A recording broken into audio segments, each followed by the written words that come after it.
is William, hopefully your favorite videographer. We are here at the Dallas Area Rapid Transit Board meeting, the agency known as DART to Dallas, Texas residents. As a service to the Dallas community, we plan to cover DART board meetings from gavel to gavel. Public comments are required to keep DART board aware of issues close to the ridership that they may not get through other resources.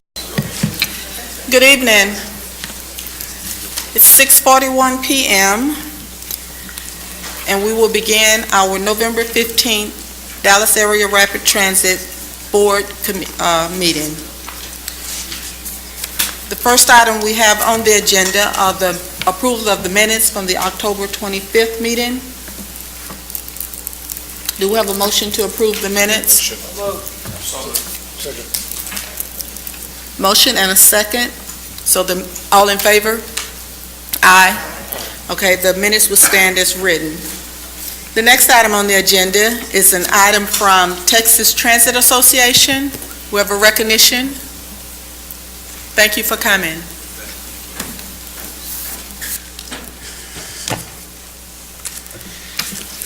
Good evening, DART board members. My name is Rob Stevens. I am a general manager of the Midland Odessa Urban Transit District, and I also serve you as the president of the Texas Transit Association. I have board members and executive director of the Transit Association here with me today.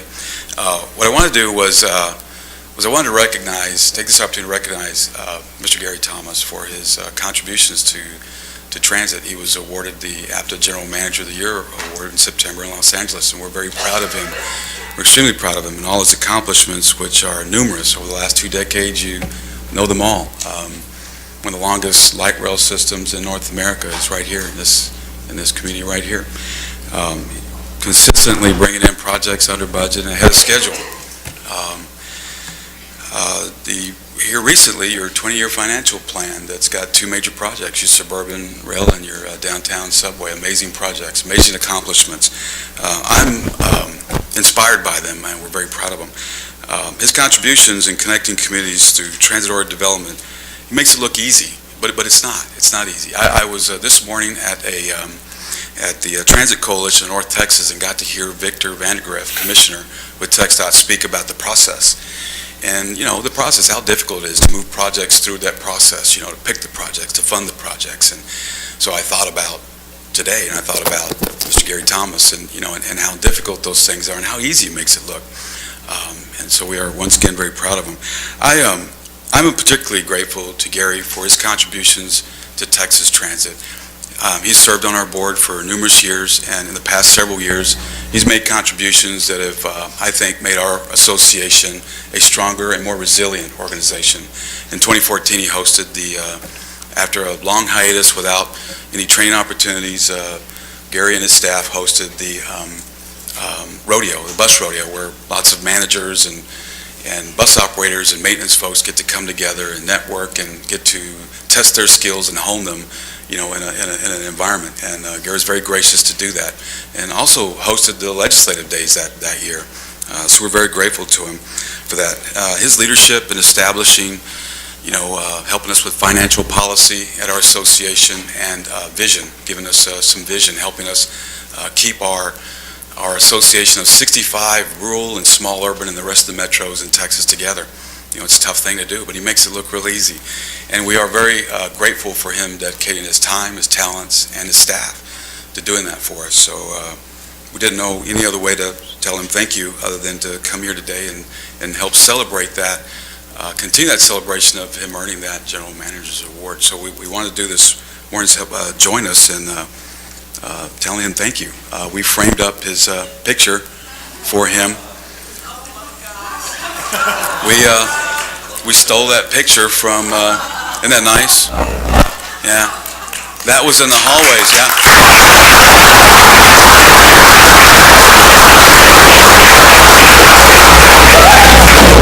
We were walking down the hallway and we thought, gosh, we got to get that and give that to Gary.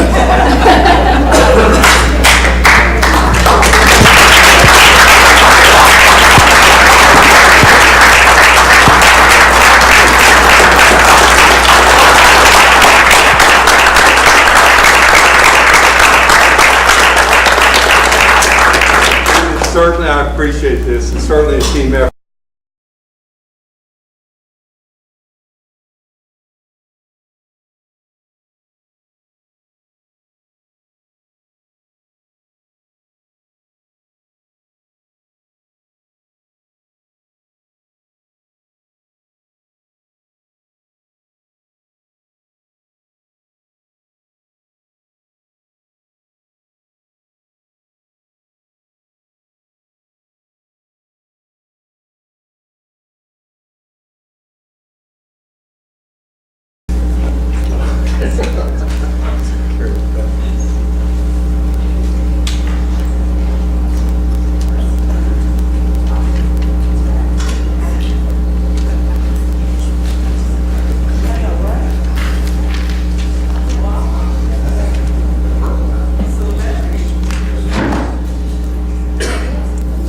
That's quite an honor. The next item we have on the agenda are public comments, and general public comments will be allowed at the beginning of each dartboard meeting for a total of 30 minutes, and again at the end of the meeting when the 30-minute period does not accommodate all persons who have signed up to speak. Individuals who have addressed the board in the past 30 days will be recognized to speak during the public comment period at the end of the meeting. During the public comment period, board members may not interact with speakers or other board members by asking questions or offering their own comments. Members of the public are reminded that their behavior during dartboard meetings is governed by the Dartboard Code of Conduct for citizens, news media, and visitors. Personal attacks, impertinent and slanderous remarks, and boisterous conduct will not be allowed. Each speaker will have 3 minutes to address the board. The green light on the podium will indicate when you can begin speaking. The yellow light indicates that you have 1 minute remaining, and the red light indicates that your time has expired. Our first speaker this evening is Seth Hewlett.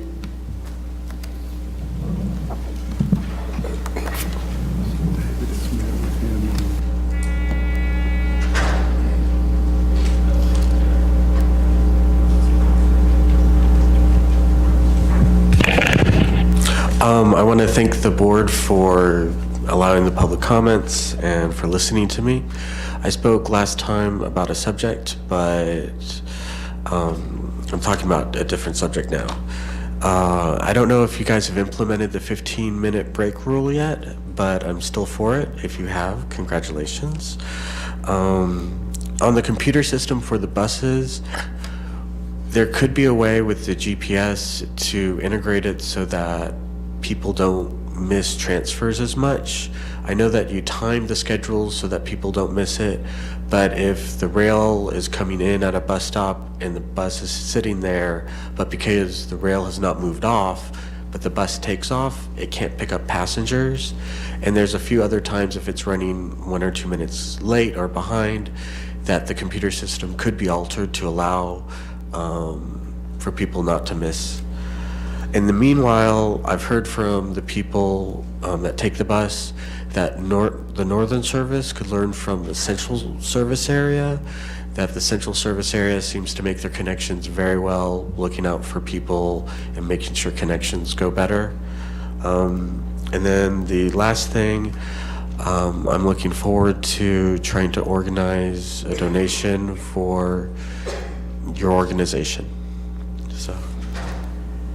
Thank you, sir. Thanks for coming. The next speaker we have is Obadiah Fontaine.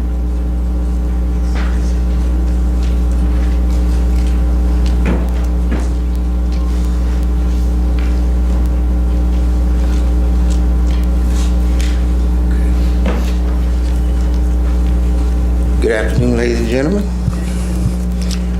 As I, Obadiah Levi Fontaine, a 61-year-old honorable discharge veteran with a documented disability, stand before you today, a day after my 2nd year anniversary as a DART big bus operator, seeking justice, a reasonable compensation, and ethical resolution for my 4 years of lost wages, because today should have been my 6-year anniversary, and my hourly wage should be $24.79 an hour, opposed to $18.05 an hour.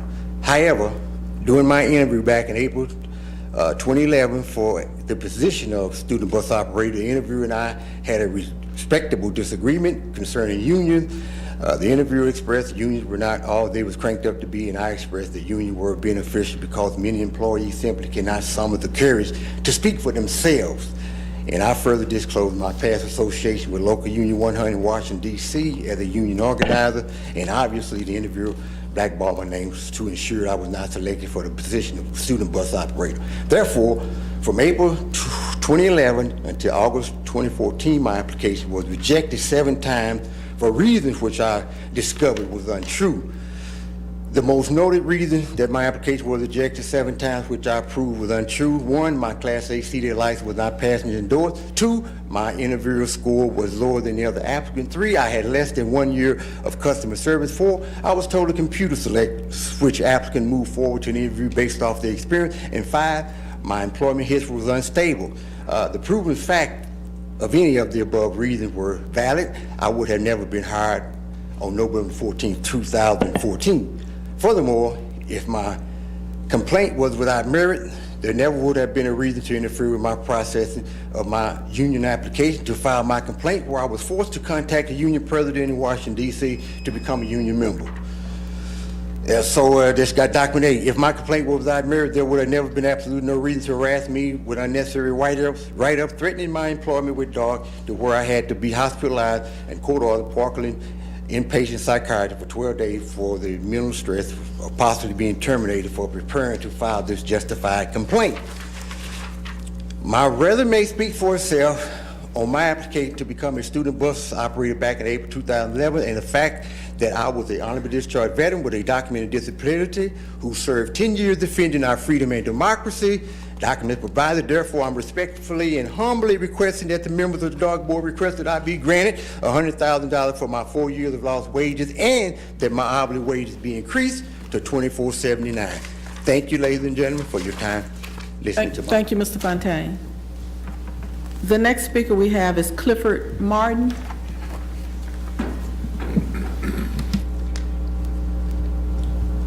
Thank you for your time, but I was involved in an accident on the 28th of September, and I have the thing here. The dark bus was parked at the River Falls Road between 75 and Steffington. This bus was parked. I pulled out of the lot, the shopping center lot, and this car speeded around the bus and hit me on the side. It did not involve the bus driver. What I requested was just for a witness, because at that time, due to the impact, I wasn't thinking straight. I didn't call the police, and his insurance is his statement. It didn't happen there. There was no bus. And it's my word against his. And I'm asking is for the dark bus to do something for me, help me out. I went to see a lawyer, and they won't take the case because I don't have no witness or nothing. And I got pictures of the accident and the pictures of his car proving that I was over 80% through the turn.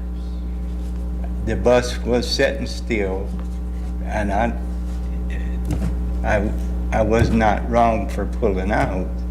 This car speeded around and hit me on the side. His insurance said that I hit his car. And if I could show you pictures, you definitely see that the biggest impact was at the rear passenger door on the left side, proving I was 80% through the turn. So I just need DART's help in this matter. Thank you very much.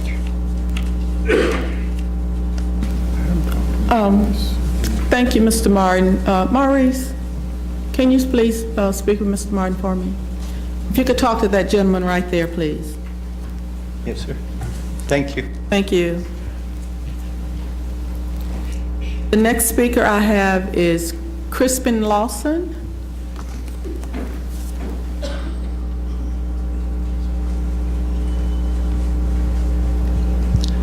Good evening, board members.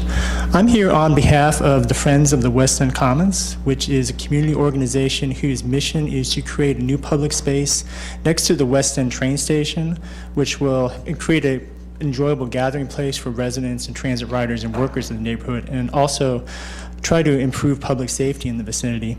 About 3 months ago, our membership decided that we wanted to include a memorial for the DART PD officers who were killed and injured on July 7th as part of our project.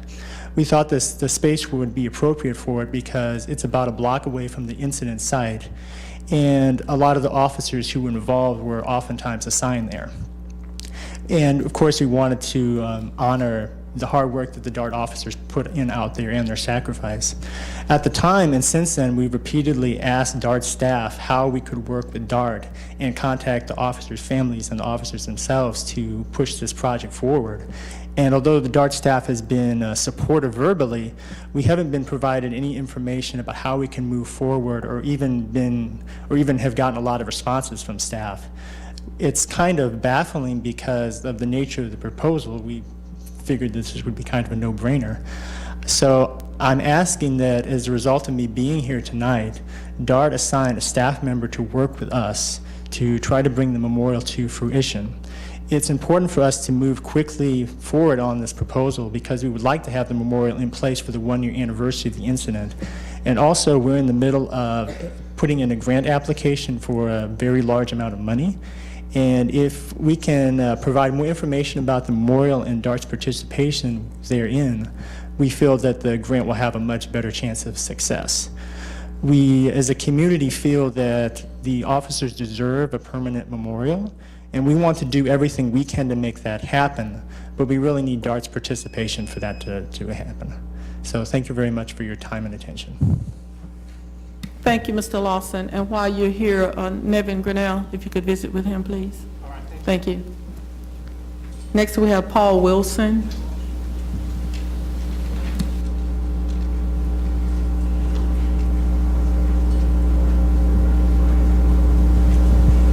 Hello, board. I'm here to urge you guys to look into the active status, efficacy, and accessibility of the safety sounding devices on your buses and light rail. Saturday night or early Sunday morning, I was made a victim to robbery and assault by unvetted riders upon the DART rail, the Green Line, leaving the West End station heading towards Victory Park. Probably the scariest 6 minutes of my life, over a 3-year-old cell phone. So there is a case opened. I'd like the video to be released to the officers, Blakely, badge 511, and Livia 380 on case DTC 16005130. And if you have any questions, my number is 817-793-1331. Due to my experience, I found it was life-changing. I have actually taken a CHL class, and I plan on carrying in the future. And I urge all other riders to do so as well. Thank you. Thank you, And Mr. Wilson. And please look into the case for Mr. Fontaine, our valued veteran. Sir, can you speak with Chief Spiller? Sure. Okay, thank you.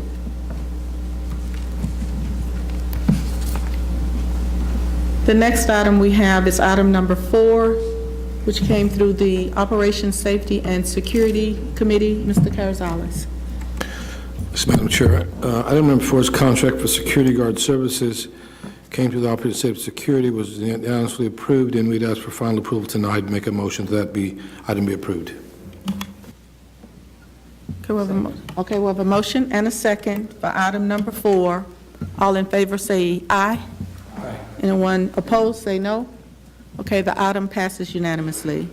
Next item is number 4, which came through the LGC committee. Mr. Carazales, will you take item number 4 also? 5. I'm sorry, 5.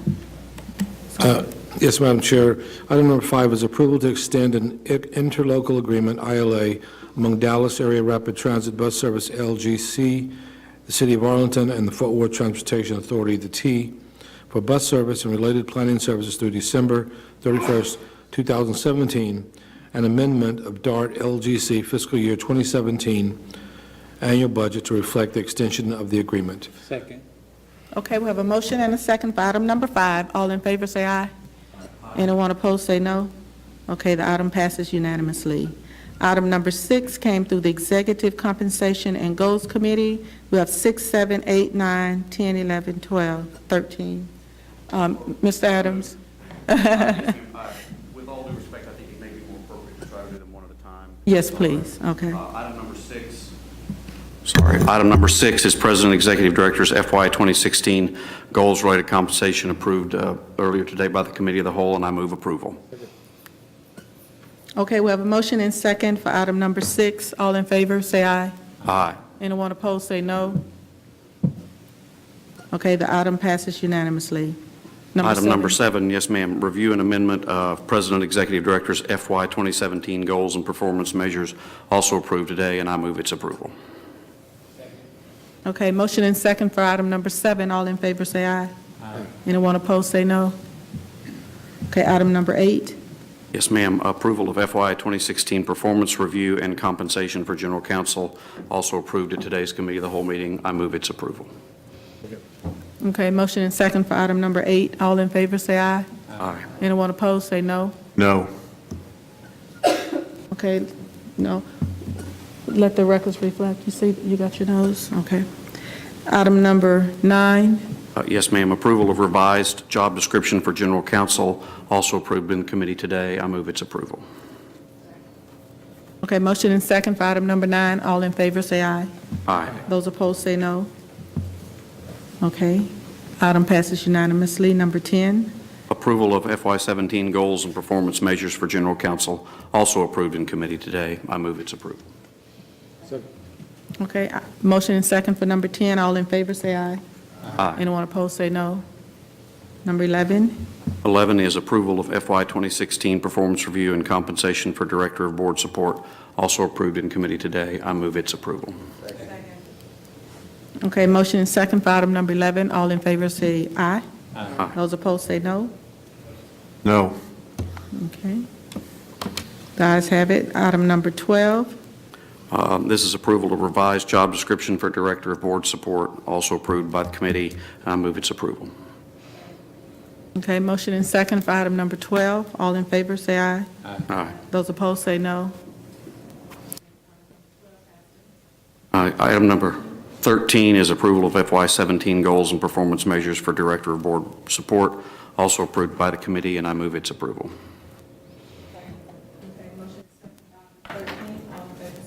Aye.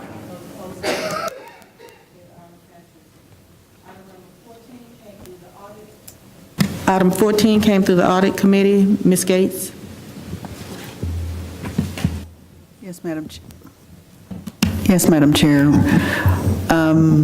Agenda item 14 is approval of the FY16 performance review and compensation for Director of Internal Audit. This matter was approved by the Committee of the Whole, and I move its approval this evening. Okay, motion and second for item 14. All in favor, say aye. Aye. Anyone? Okay, passes unanimously. Number 15, Ms. Gates? Yes, Madam Chair. Item 15 is approval of the revised job description for the Director of Internal Audit. This item was approved by the Committee of the Whole earlier, and I move its approval this evening. Okay, motion and second for item 15. All in favor, say aye. Aye. Anyone opposed, say no. Okay, item passes unanimously. Item 16, Ms. Gates? Yes, Madam Chair. Item 16 is approval of the FY17 goals and performance measures for Director of Internal Audit. This item likewise was approved at the Committee of the Whole earlier today, and I move its approval this evening. Okay, motion and second for item 16. All in favor, say aye. Aye. Anyone opposed, say no. Okay, passes unanimously. Item number 17, Mr. Carazales. Yes, Madam Chair. Item number 17 is contracts for on-call construction services. Came to Operative Safety Security Committee, was voted on unanimously. Would make a motion for final approval tonight. Okay, we have motion and second for item number 17. All in favor, say aye. Anyone opposed, say no. Okay, the item passes unanimously. That concludes our voting items tonight. I have no one else signed for public comments. Is there anyone who would like to speak? Okay, showing no one. It is now 7:05 p.m. and this meeting stands adjourned. Thank you. Ms. William, hopefully your favorite videographer. We love comments. If you don't like the way Dart is handling things, lay it out for everyone to see. If you like or hate this video, tell us. If you'd like to see more videos like this one, tell us. We even love it when you call. Better yet, like or follow us on Facebook or subscribe to us on YouTube and get instant notices of all our videos the moment they are posted.